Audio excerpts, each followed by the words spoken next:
Vinci, where'd John go? Oh, there he is. Vincent Petrucci here, which I'll say more about Vince in a few minutes. Yeah, just say a couple of things about the history of this place. That's Battle Mountain that way, even though this is a more impressive mountain, but that's Battle Mountain, so named for the Tule Indian Wars that occurred in the 1850s. And I'm always amazed to hear, if you read on the internet, you can actually find out a fair amount about it, but at one time there were 700 Indian warriors camped on that mountain defending themselves. And there are, back in the forest this way, not very far, are a bunch of rock fortifications that the Indians built, and artifacts have been found all back in there. And the Tule River runs actually, it's not very far, and if we were really quiet, we could probably still hear it roaring about a quarter mile, and it, from here, runs along this way, and actually on two sides of the property down that way. So kind of from the Indians moving forward a little bit in time, I don't know if you noticed the pear trees in the vineyard as you came in. There are 4 or 5 pear trees. Those were planted in the 1880s by George Dillon, who's the man who founded this ranch.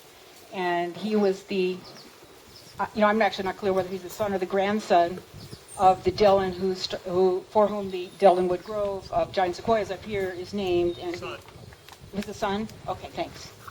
Of course, Jim would know that. And he had the sawmill up the Tule River Canyon here.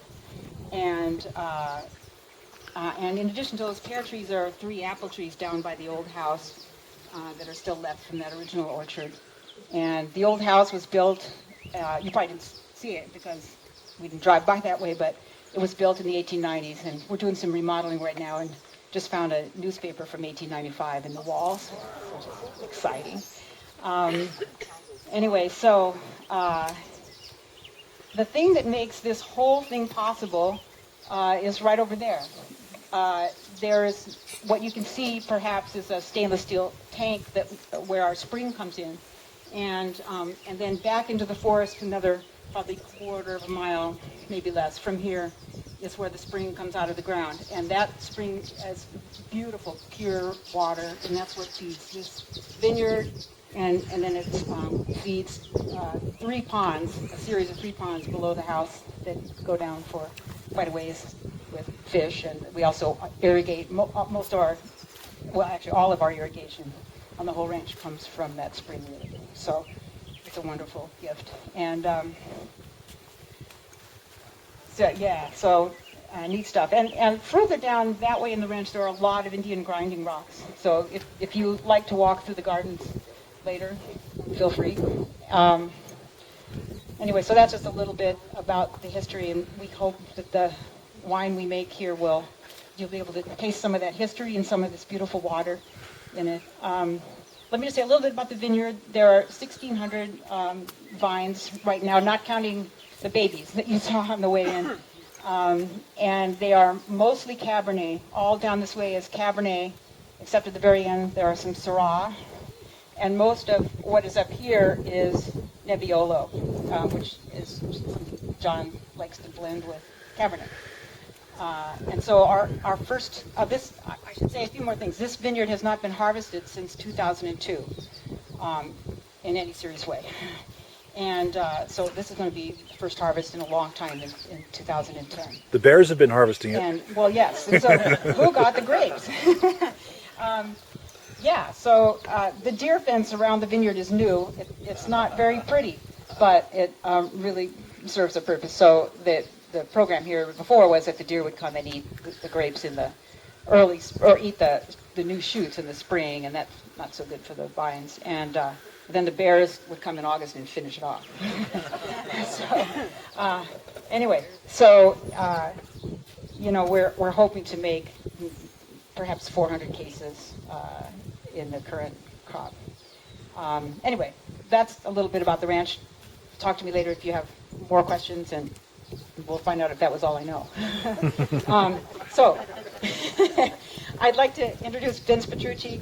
Professor Petrucci was the founder of the enology department at Fresno State University. Started there in 1948, as I recall. Is that right? And it built it, as you know, into one of the preeminent enology departments in the world.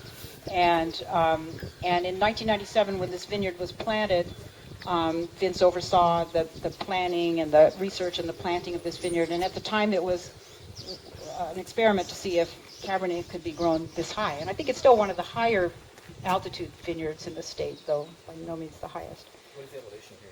2,500 feet. He says 2,750. I bet he knows.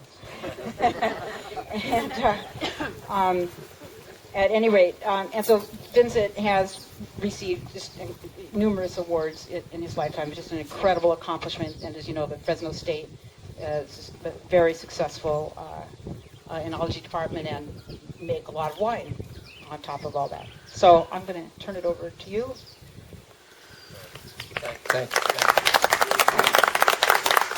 Thank you, Catherine. Alan and Catherine, I certainly, on behalf of all of us, have a frog in my throat.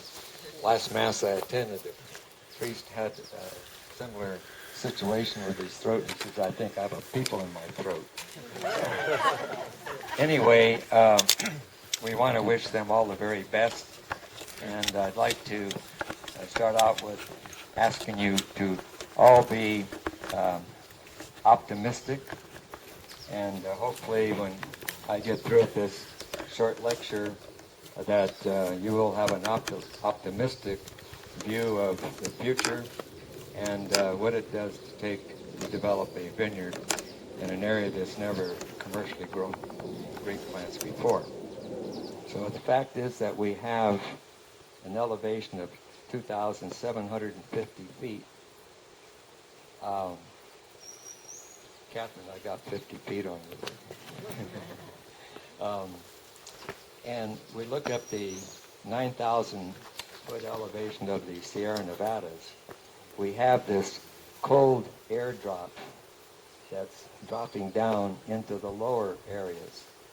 And coupled with the fact that we have the higher elevation, which normally gives you cooler climate, the fact that you're located at the foothills or the bottom part of the tremendous Sierra Nevadas makes this an ideal climate for this differential we're talking about. And Battle Mountain is sitting right in the middle of it. I would like to see Battle Mountain make the most outstanding red wine ever made in this country, and not go with the variety itself.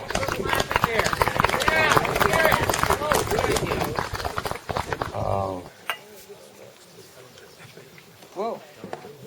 Alan just used his iPhone and found out there are 110,000 vineyards in France. That's a lot. Wow. Okay, so now Steve Amaya is going to take those of you that would like to have a walking tour. I think it's probably mostly sun out there. I don't see too much shade. For a little while, and he'll speak to the vines, and they'll speak to him, and he'll tell you what they're saying. And then I'm going to lay out a more serious lunch for when you come back.